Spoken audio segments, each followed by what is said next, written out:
কোনো দিও না, আর কি নেবো? বোলপুর কটা? এগুলো 100 টাকা, এই 100 গ্রাম। আচ্ছা, অনেক আছে।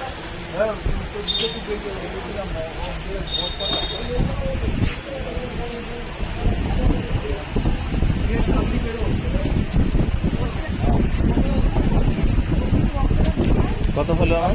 আর কিছু না। 714 টাকা, 714, 50, 50, 764, একটা বেদানা দাও না, আর একটা নারকেল দিও। আরে কম দাম হবে। ভালো হবে তো বেদানাটা? লাল তো? আচ্ছা, দুটো দু জায়গায় দিয়ে দিই। কত হচ্ছে বেদানা? বেদানাটা দাম হয় 60 আর 40, 100। 100 টাকা।